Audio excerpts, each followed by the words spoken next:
Hey guys, this is Mike, NC Headhunters. I haven't been able to do a video for a while. My job's got me on 12 hours a day now, and that's pretty much taking up all my time. Me and Derek, we have done a couple of quick hunts in the last couple of weeks, but I didn't even bother taking the camera, to be honest. I forgot the camera when we went, but I just wanted to do a quick video just to show you a few of the things we picked up over the last couple of weeks. About 3 weekends ago, we went to the coast, a place called Oak Island here in North Carolina, and every time we go, I always try to find some shark's teeth. I hope you guys can see those. But anyway, I was able to pick up a few. That's either a tiger shark or a hammerhead, and found this one here. This one, biggest one I've ever picked up on the beach. It would have been even bigger. There's probably a 1/4 inch more that was broke off on this one. That was the biggest one. I don't know if you can see that black or not on that blue background, but up until I found this one, that was the biggest one I'd found. But anyway, that's pretty neat. I always try to find some teeth when we go to the coast. But then when we came back, we went to a new site that we walked. We didn't have long. Like I said, I was able to find this hammerstone. Picked it up on top. See where it's been used. Found several flakes, several chips. This site, it has a lot of potential, but it's going to have to be dug because there's no plowed ground anywhere on it. I picked this up in a wash beside an old creek bed, but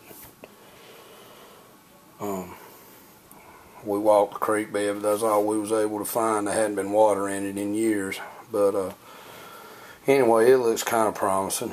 And then these here, another day we were able to go over to Derek's house where he lives. He lives probably about 10 miles from me, and we was walking, and this one here, this was Brandon, my youngest son.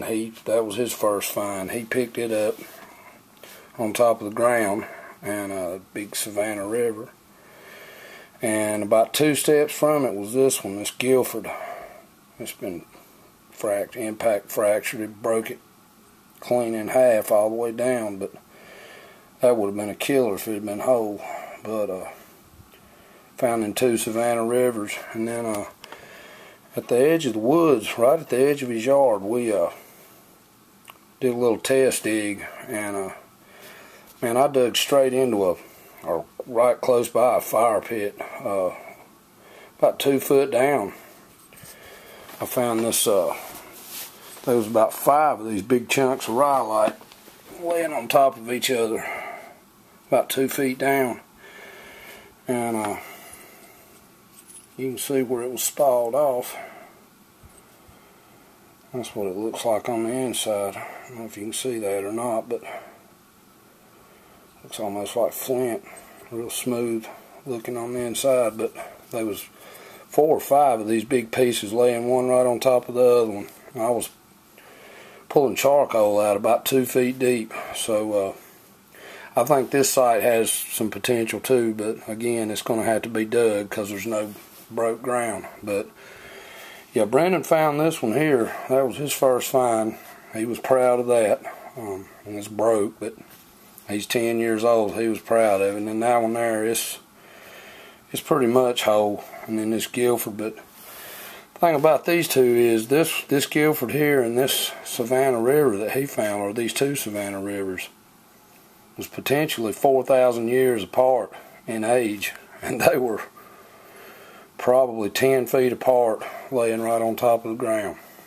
Anyway, that's pretty neat. And then this rhyolite here, this rhyolite comes from a place called Mar Mountain, which is about, I don't know, probably 50 miles from where we live. And according to the books, they used to come from as far north as West Virginia and as far south as Florida, up here to quarry this stuff and use it for material. tools and points. I've got some right here. This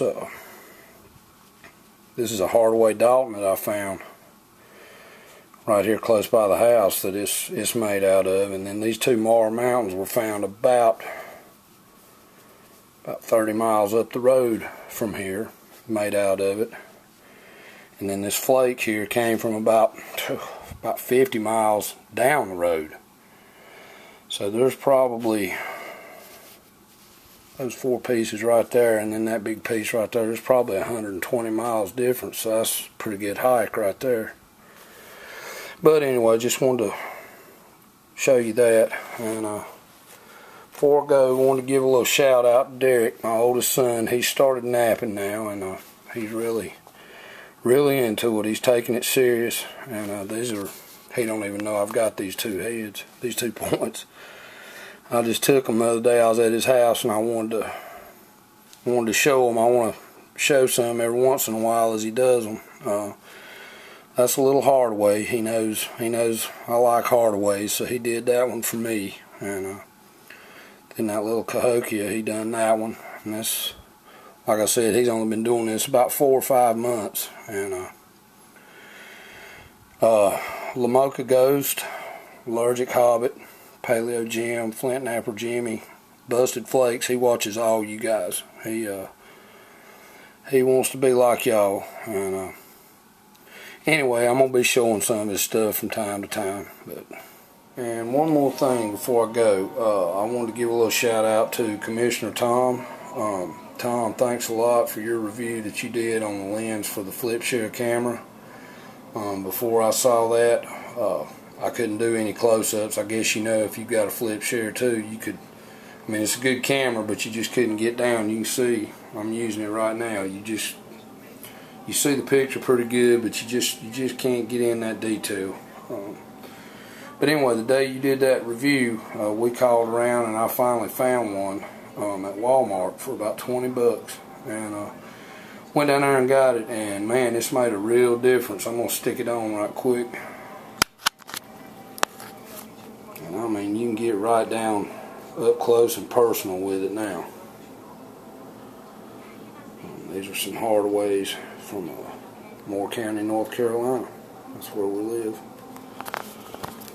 And this Hardaway Dalton, I mean, you can get right down. You can't even hardly see those serrations in it with your naked eye. But that lens, you get right down on it, that needle tip.